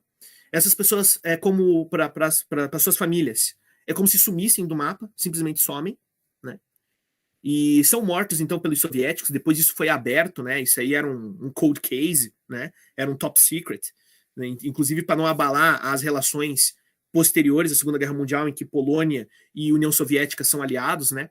Mas isso é aberto depois, que realmente foram os soviéticos que fizeram esse massacre, mataram essas pessoas, colocaram-os todos numa vala comum, no meio da floresta lá. Mas o fato é que depois começa a se usar o massacre de Katyn, o sumiço dessas pessoas, como uma política antissoviética, como uma política antinazista dentro da Polônia. Tá? Então, por isso que eu digo que é um momento tão emblemático. São os poloneses sofrendo, mais uma vez, com a total falta de ética, de moral, desses dois países, que é a União Soviética e que é a Alemanha nazista nesse tempo. Tá? E não só depois de fazer o massacre, matar essas pessoas, ainda as utiliza deliberadamente como propaganda contra o outro. Tá? Então os soviéticos diziam que quem tinha dado fim a essa galera aí que sumiu tinham sido os alemães, tinham sido os nazistas. E os nazistas faziam propagandismo de que tinham sido os soviéticos. Tá? Então, por muito tempo, realmente não se sabia. O que aconteceu com essa galera que sumiu? Para onde esse povo foi? Porque foram feitos prisioneiros aqui, foram levados de trem para não sei onde, daí dizem que foram levados para lá, para não sei que lugar. Então, as famílias, muita gente morreu sem nunca saber o que aconteceu com seus parentes. Né? Mas depois ficou sabido, então, que foram então massacrados, né? Foram assassinados a sangue frio pelos soviéticos lá na floresta de Katyn. Por isso leva esse nome. Né? Então, emblemática situação aí da Polônia, à mercê dos interesses dessas outras duas nações. Eu gostaria de complementar, Manuel, o que você estava falando, você mencionou dos judeus, né? Eu já assisti bastante documentários, pessoas também que moram lá, brasileiros também que moram na Polônia, e é bastante comum o pessoal mencionar, né, dessa questão do campo de concentração, né? E daí eles sempre colocam que é um campo que não é campo polonês, né? Porque isso também é um campo, vamos chamar assim, alemão em território polonês, né? Muitas vezes o pessoal coloca isso para deixar bem claro, né? E uma coisa também que eu acho importante mencionar aqui para aproveitar o seu comentário, né? É a questão ali de turismo, né? Em Auschwitz, por exemplo, né? Então hoje eu vejo, e eu já encontrei também poloneses em algumas viagens que eu já fiz, comentário assim, primeira vez que você for lá na Polônia, deixe... Não seja prioridade Auschwitz, né? Porque hoje o turismo na Polônia, muitas vezes o pessoal coloca lá Cracóvia, Varsóvia, né? Cracóvia como a antiga capital, e daí o pessoal já coloca lá Auschwitz, né? Então, isso não é Polônia, né? Isso é um campo, né, que não é polonês, né? E isso é algo também que eles insistem bastante, porque às vezes as pessoas que não conhecem colocam como se isso fosse algo da Polônia e não colocado na Polônia, né? Perfeito, perfeita colocação, Caio. Quando você entra num campo de concentração na Polônia, você está entrando num pedacinho da Alemanha nazista que sobrou lá. Essa é a visão que você tem que ter. Né? O Estado polonês, principalmente no século XIX, era visto como o paraíso judeu. Né? Algumas partes da Alemanha também levavam esse título. Tá? Não é para menos que todo aquele ódio que os nazistas vão construir contra os judeus vem daí. Né? Às vezes as pessoas pensam, não tinha judeu na Alemanha. Não, tinha muito judeu na Alemanha. Tá? E a Alemanha era um dos lugares que melhor tinha assimilado eles também. Mas o Estado, a região da Polônia ainda era melhor isso. Tá? Na região polonesa era onde existia então esse paraíso judeu. Então, por isso que ficou tão marcado, né? Por isso que daí a região da Polônia, por abrigar muito essa população, vai acabar sendo também o palco todo esse extermínio que foi então o Holocausto, né? Inclusive a gente vai ter daí a questão dos guetos de Varsóvia, que marcou a história como a maior concentração humana na história do planeta Terra. Nunca teve tanta gente apinhada no mesmo lugar, uma coisa completamente desumana. Para quem quiser ter um pouquinho melhor essa referência, tem aquele filme O Pianista, é excelente, tá? Mostra bastante essa realidade dentro dos guetos de Varsóvia. Mas vale ressaltar que nem sempre essa realidade dos judeus na Polônia foi esse mar de rosas todo, tá? A Polônia, assim como outras regiões da Europa, passou por um processo de realmente de aceitação dessas populações judaicas, né? De entender quem eles são, de instituir leis do que eles podem, o que eles não podem, tá? Então, nem sempre foi essa coisa tão harmoniosa como às vezes nossos amigos poloneses gostam de traçar, tá? Há um pouco de construção histórica do que eles querem vender aí, tá? De que, então, é um povo que sempre sofreu, colocado sempre como vítima e mega amigos dos judeus. Calma, vamos com calma. Houve todo um processo para isso que não foi tão harmonioso assim, mas é desde praticamente da época de Kazimierz III, tá? Casimiro III, o Grande, é um dos maiores reis da história da Polônia ainda, rei Piasta, tá? Então lá em mais ou menos século XIV, tá? 1300 e cacetada, que já começa esse processo, então, de falar, não, vamos criar um espaço para as comunidades polonesas, as comunidades judias aqui dentro da Polônia, tá? Mas fica aqui dada a ideia. Nem sempre foi uma coisa tão harmoniosa, assim como às vezes dá indício de parecer que foi. Um detalhe também importante que eu acho fundamental mencionar aqui também são os judeus askenazitas, que são esses judeus aí dessa região, né? Eu não vou agora ter certeza dos dados, me parece que eram 2/3, né? Os que sofreram ali o Holocausto, né? A Shoah, como se chama, né? E tem lá os sefarditas, que lá da Península Ibérica, não é isso? Né? E os askenazitas são esses judeus aí que foram perseguidos. É exatamente isso. São os Askenazi que são os que chegam e se instalam então nessa região, né? E portanto esses eventos históricos que a gente está conversando vão se desenvolver com esse grupo. Eu vou seguir aqui lendo um pouquinho os comentários, tem bastante gente escrevendo antes de eu passar para outra pergunta.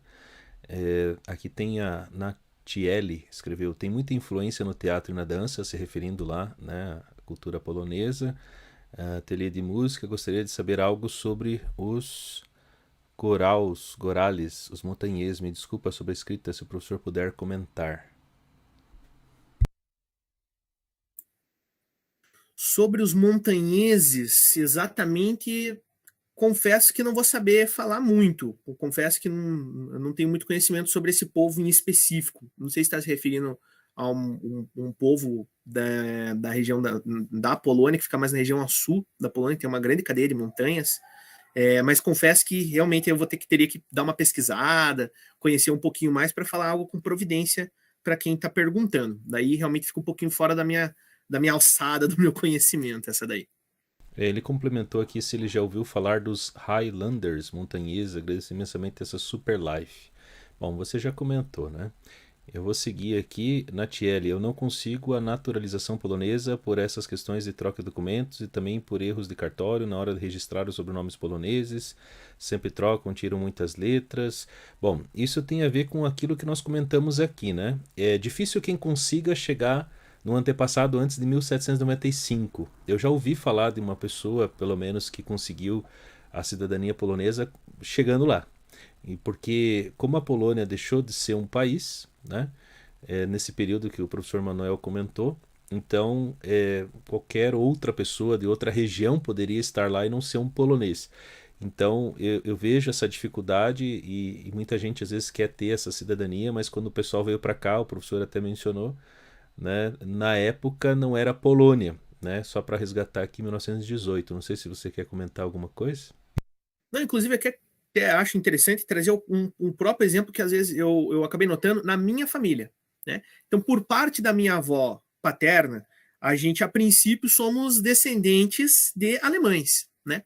Só que é meio que, sei lá, tradicional, assim, meio que se tem isso de comer um prato, né? Que na Polônia é tradicional, que é a miséria, né? O nome assusta um pouco, a ideia é realmente de miséria, de tristeza. Eu até posso contar essa anedota, muito interessante. Enfim, consiste em pepino, tá? Pepino, iogurte natural, nata e sal e alho. Ou pode pôr pimenta também, né? Um troço bem excêntrico, assim.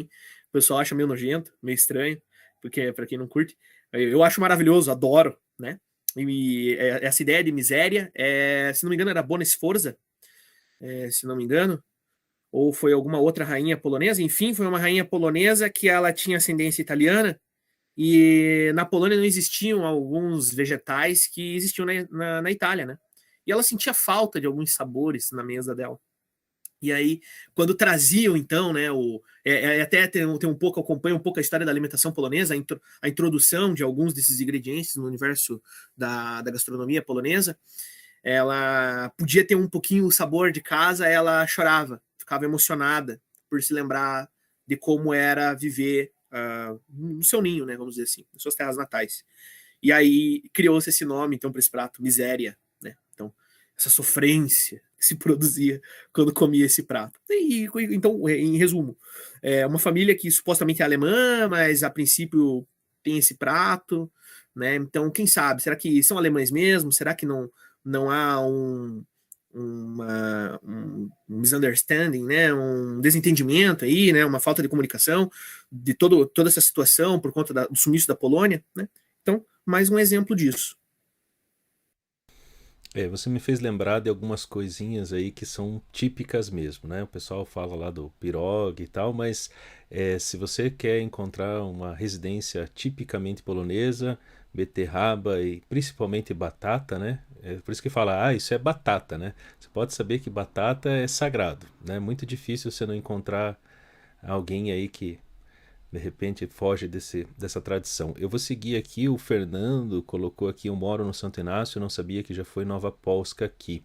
Exatamente, tinha um distrito de Nova Polônia, muito comum, documentos antigos, principalmente aí em registros de igreja, né, registrado lá Nova Polônia, isso era muito comum mesmo antes de terem mudado o nome. E, inclusive, alguns poloneses, né, eu acho que seria interessante falar do Saporsky, né, acho que você já ouviu também falar, né, professor Manuel? Sebastião, né? Saporsky, eu acho que é isso, né? É exatamente ele que tinha citado anteriormente, é considerado o pai da imigração polonesa, né, aqui no Brasil. Ele que já teria vindo e teria dado, então, esse incentivo do tipo, aqui é um bom lugar, né, e teria ajudado nesse, entre aspas, nesse propagandismo, então, né. Por isso, então, colocado como o patriarca da imigração polonesa no Brasil. E eu só queria comentar que os primeiros poloneses eles vieram, pelo menos é o que eu tenho de notícia, né? Acho que o Manuel também. Eles vieram para Santa Catarina, não se adaptaram muito bem, acho que rolou uma treta lá com os alemães, não sei muito bem da história. E daí depois eles vieram aqui para o Paraná, então muita gente às vezes não sabe disso. E uma coisa muito interessante, viu, Manuel? Agora que foi falado sobre o Saporsky lá, eu tenho um aluno que é bisneto desse senhor. Aí você veja como o mundo é pequeno, em Curitiba, né? Esse ano é meu aluno. Então veja como a gente está tudo interligado aqui, né? Mesmo você mudando de uma região para outra, né? Então é bem interessante a gente conhecer. Aqui também o outro comentário, com a nossa família aconteceu o mesmo. Alguns membros têm o sobrenome Socher, ao invés do tradicional Chorer, Chorer. Acho que é isso, né? Que é o Tchê, né? Tem muita gente que trocou mesmo. Tem um lado da minha mãe também, tem o Lissa, que segundo antepassados aí mais antigos seria Lichá, né? Que daí puxa aquele, o Tchê, né? Do C ali, né? Aqui também PKC 041 CG, é um canal aí, né? Parabéns, Manuel. Ivone Zanella, minha avó chegou no Brasil em 1911, no passaporte consta a cidade de origem Sielek, não consegui encontrar de que parte da Polônia essa cidade ou vila pertencia. Meus avós são descendentes Kurovski e Gurgats. uma coisa assim, né? Desculpe aí a pronúncia, mas isso varia. Eu conheço algumas pessoas com aquele primeiro sobrenome ali e com o segundo também. A família, eu acho que aqui já abro aqui também, né? A família da minha mãe é bem misturada assim entre os poloneses, mas os sobrenomes que são mais constantes é Kulig, né? É Barwik, é Langowski, né? Mas tem alguns outros aí no meio também, né? O Skia não fugiu, viu, Manuel? Não tem jeito. Luiz Henrique, quanto ao teatro, tem o caso, daí aqui tem Ziembieski, e daí tem o primeiro nome ali que eu não tenho certeza da pronúncia, que foi diretor de teatro. A peça mais conhecida que ele dirigiu foi O Vestido de Noiva, do Nelson Rodrigues. Depois um outro comentário: a tradição da língua em nossa família é falar mal dos outros em polonês. Se as tias estiverem juntas falando polaco, melhor ficar esperto. É, é, Aí depende da família também, né? Às vezes tinha o pessoal que se encontrava depois da missa, né? O pessoal espiava os pecados lá, fazendo oração, né? Antigamente era em latim, né, Manuel? O pessoal ficava de costa, né? Rezando o rosário, né? Antigamente era terço, agora podia ser até quarto, né? Porque tem mais mistérios, né? E, e daí o pessoal, às vezes o pessoal se encontrava, né? Para comentar, né? Isso era muito comum, ainda o pessoal mais antigo ainda faz, né? Não sei se você já viu, Manuel, isso, mas eu vi bastante isso, principalmente na minha infância. Não, com certeza, né? De novo, aquele resgatando aquela ligação profunda da cultura polonesa com o catolicismo, né? Então, a missa realmente é um evento, né, de sociabilidade aí para essa comunidade. É, eu acho que quem comentou sobre o teatro deve ter sido o professor Luiz Henrique Budan. O professor vai puxar minha orelha depois, porque eu tenho certeza que ele já me deu uma aula. Eu acho que ele está falando do Zbigniew Ziembinski, né? Deve ser isso, né? Realmente não lembrava, né? Mas é um cara emblemático aí com relação ao teatro aí com influência aqui no Brasil. Verdade, realmente. Deixa eu só tentar lembrar, tinha mais algumas coisas interessantes que você tinha citado agora, Caio. É, Questão. sobre o Sebastião, né? O Voss Saporsky, né? Que é o patriarca, né? Hoje em dia, hoje mesmo estava conversando com um descendente dele no Facebook, que descobriu o meu canal com a divulgação da live e tudo mais, até não sei se está assistindo, né? A gente começou a conversar e começamos a nos conhecer, né? Então, os descendentes dele estão por aí ainda, com o sobrenome conservado, né? Essa questão do sobrenome também é ponto comum, né? É, quantos alemães, italianos, também ucranianos, poloneses vieram para cá, falavam os seus sobrenomes para o pessoal na alfândega, porque o pessoal não entendia coisa nenhuma, escrevia do jeito que queria, e aí virou essa loucura que virou os sobrenomes europeus aqui no Brasil. A Natiele escreveu assim: Meu Deus, que saudades da minha avó quando escuto falar sobre a estola. Pois é, eu comecei a ver alguns vídeos, Manuel, e eu tava vendo o pessoal que mora lá na Polônia, eles estavam mostrando as vovós polonesas, né? Aquele costume, comida farta, né? O pessoal tem algumas características, aquelas duas portas também, né? Além do paiol, né? O pessoal conservava, bastante gente ali com conserva pepino azedo, essas coisas. Eu comecei a identificar bastante a minha avó, né? Minha avó tinha esse costume também, né? O pessoal colocar o chinelinho para entrar na casa, deixar o calçado para fora, também uma tradição bem comum até hoje na Polônia, né? A gente acompanha bastante. A Natiele escreveu: na cidade de Vermont tem um museu sobre os poloneses, inclusive tem entrevista dos meus avós por lá. Interessante, eu não conhecia, né? Confesso que eu não conhecia. Aqui tem um comentário do Márcio. Débora Queirolo colocou aqui, acho que colocou em polonês aqui, Constituição de Abril da Polônia de 1935. Simone Santos, o bom da polaca foi as garantias ligadas à família e à educação, como a proteção da infância e da juventude e assistência estatal e famílias com poucas condições financeiras. Bruno Henrique, boa noite, professor. O Jairo, boa noite, está nos assistindo ao vivo aí também. Simone Santos, que tristeza. Luiz Henrique Budan, bona esforça, sim. Joaquim Antunes também já colocou que já comeu. Depois aqui, miséria não é bom não. Risos. Joaquim colocou cuca. Tem um outro comentário aqui também, polaca. Deixa eu ver. Batateira com orgulho. Eu também tô nessa, né? Tereza colocou Gurala. Joaquim, Kroll e Angélica, duas polacas batateiras. Ateliê de música, meus antepassados foram para o atual Alto Paraguaçu, em Itaiópolis. Eu conheço bastante gente também de Itaiópolis que veio aqui também para Curitiba. Na época era Paraná, vieram residir em Jaguariaíva, no Paraná. Meu trisavô atraído pela propaganda e emprego na indústria Matarazzo. Simone Santos ama culinária polonesa. Célia, você sabe me responder se da família Saporsky algum deles foi diretor do Colégio Estadual do Paraná, do qual eu fui aluna? Você sabe, Manuel? Eu não sei. Sinceramente, não tenho nenhuma informação. Olha, confesso que aí ficou um pouquinho específico demais, realmente não vou saber dizer, dá pra gente dar uma pesquisada nisso, até interessante, legal. Eu, se não me engano, tem um colégio estadual Saporsky, em algum lugar aí tem, tá? Se não me engano, existe esse colégio estadual que daí leva o nome em homenagem. Não sei se ao Sebastião Voss Saporsky, mas a algum descendente, talvez, dele, existe um colégio estadual, ao que eu sei, tá? Mas sobre o Colégio Estadual do Paraná como diretor, aí ficou bem específico, mas dá para a gente procurar. Já sabe quem eu sou, segue o meu canal, lá tem os meus contatos, fala comigo pelas minhas redes sociais. Eu vou ficar muito feliz em te ajudar em descobrir essa informação para você. Até tô curioso para saber por que você quer saber disso. Beleza, eu acho que eu li os principais aqui, pelo menos que estão aparecendo para mim os comentários. Eu agradeço o pessoal que está comentando. Insisto aqui, se inscrevam no canal para quem quiser deixar aí um comentário, né, participar, ver as próximas transmissões também, assistir esse vídeo desde o começo. Não esqueçam de deixar o joinha lá, o gostei, né, o famoso joinha, né, que a gente sempre ouve por aí. Eu vou passar então para essa última Cara, pergunta. Pode poderia falar. fazer só um comentário sobre ali a questão da casa que você estava comentando? Pode ser? Sim, Rapidinho? sim.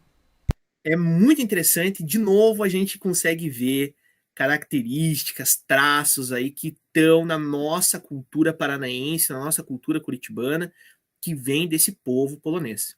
A própria questão das eiras nas casas, né? Essa decoração de colocar na beira da casa, né? Até se diz, né? Sem eira nem beira, né? Até eu já ouvi dizer que isso daí era meio que ditado polonês mesmo, né? Então o cara que não tem nem a beira da casa e nem a eira é uma pessoa pobre. A eira, então, é esse detalhezinho, essa decoração ali do beiral da casa, esses detalhes são costumes assim, ó, antigos poloneses, né? Inclusive tem regiões da Polônia onde as mulheres têm a tradição de pintar as casas de madeira, casa feita a madeira, elas pintam por fora, né? Então, flores, né? Então, fazem uma decoração muito bonita. Então, é um traço. Aqueles arcos também, né? Dentro das casas, as casas mais antigas, você entra na casa e dá passagem de um ambiente para outro. Perdão, da passagem de um ambiente para outro, você tem um arco feito em concreto mesmo, né? Ou em madeira, que passa de um ambiente para outro, né? Isso é uma característica de casas polonesas. Tá? Então, uma série de pequenos hábitos, características, né? O lance de ser batateiro, a gastronomia curitibana também, né? Tudo tem ali uma pitadinha dessa comunidade que em tão grande número veio para cá. Então eu vou passar aqui para a última pergunta que eu separei para você, né? A gente já está aproximando aí de 1h30, né, de transmissão, então esticamos porque também tem muita gente assistindo, muita gente comentando. Então vamos valorizar o tema também, né? Que é um tema tão extenso no conteúdo, né? E pelo menos nós separamos aí os principais pontos aqui para discutir nessa transmissão, né? E eu acho que essa aqui é super importante também, essa questão, né? E a relação da Polônia com a União Soviética pós-guerra, né? Até hoje tem muita coisa aqui que a gente poderia discutir, mas eu vou deixar você falar aqui, daí qualquer coisa eu comento alguma coisa a mais. Aí entramos em terras polêmicas, né? Mas, enfim, basicamente o que vai acontecer, né? Ao final da Segunda Guerra Mundial, o Estado polonês vai ficar sobre a região de influência direta da União Soviética e vai ser mais um Estado, né, mais uma nação eslava a compor esse já extenso time, né, que é até um evento, né, um fenômeno, que os países que vão aderir ao socialismo ou comunismo na Europa são todos países eslavos, né? fora a Alemanha Oriental, né, todos os outros são países eslavos. Salvo aí, às vezes, um ou outro pequeno exemplo que possa estar me fugindo da memória.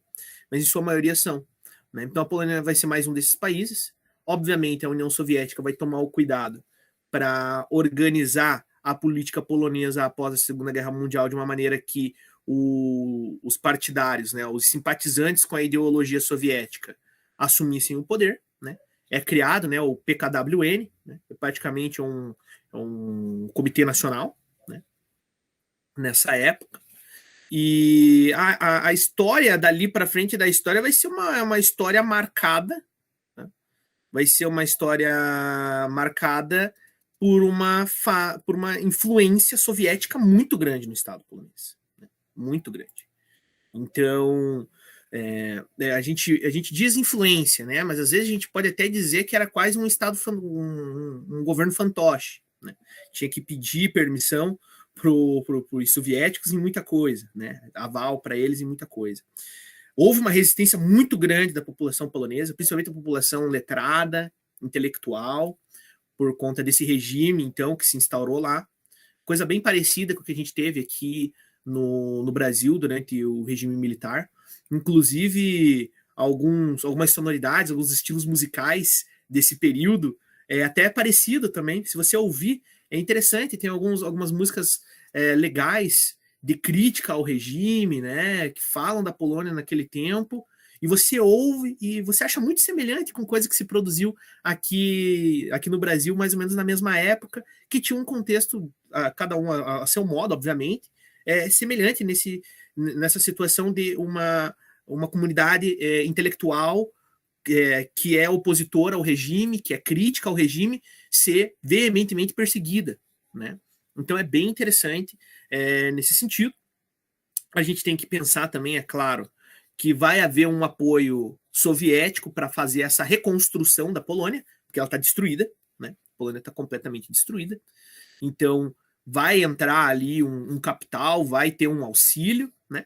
E alguns vão dizer, poxa, mas depois de já ter acordado a invadir os caras junto com os nazistas, daí depois coloca um governo, um grupo que é simpatizante com você e vai ajudar a reconstruir. Pois foi o que se produziu.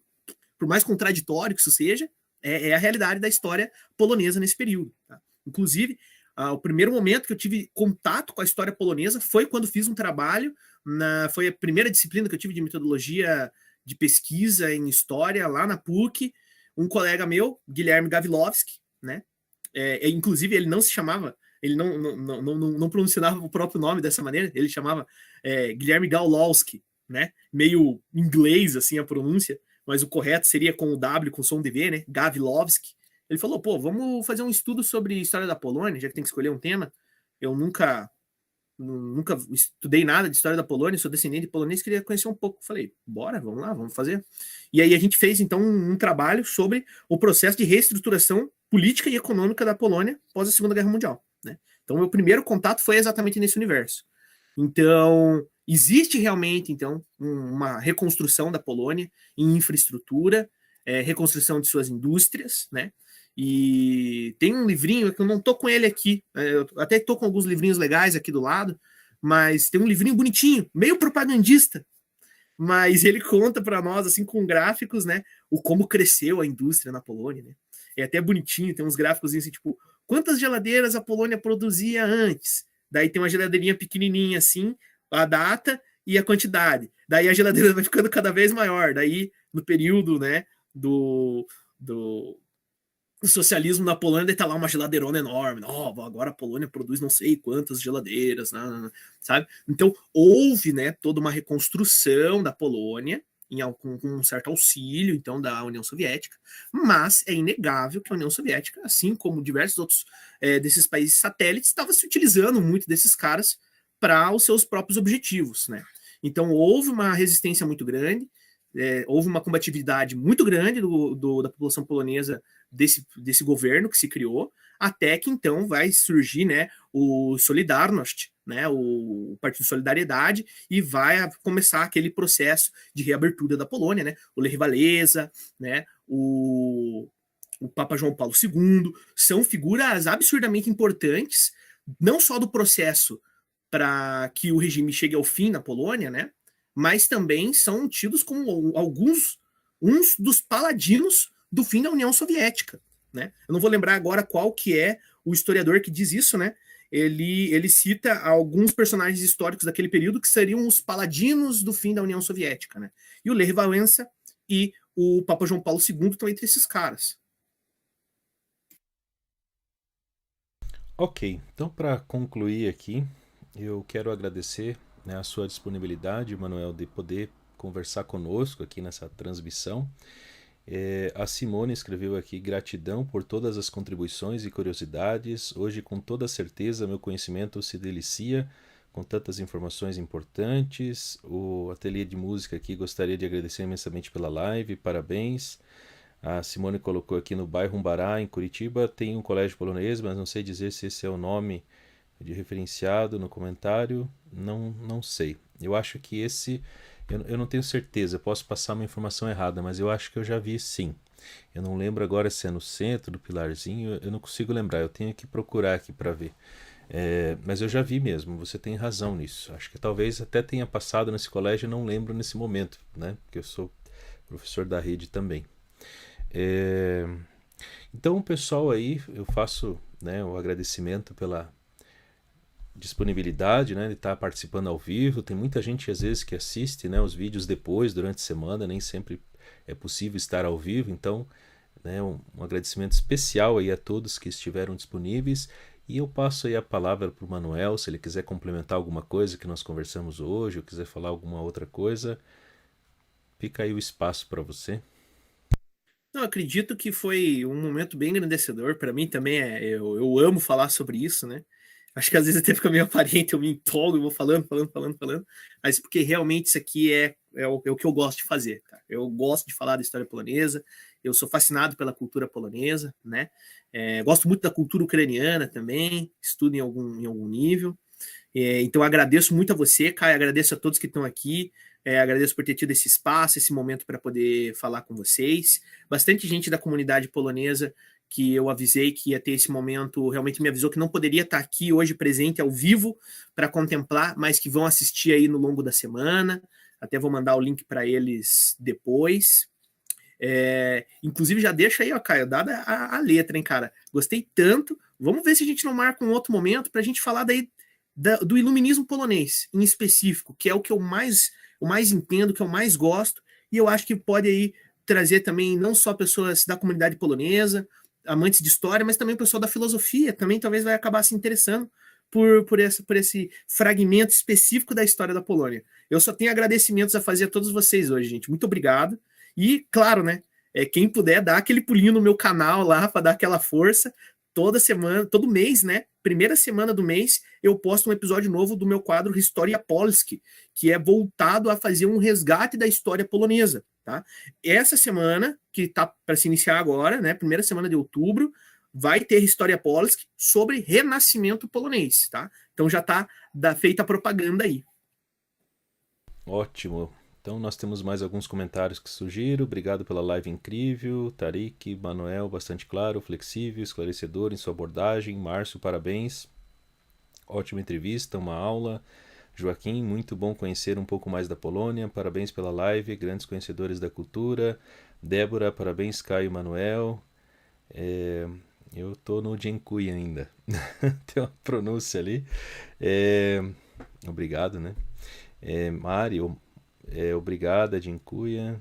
Joaquim Antunes, grande live, assis também.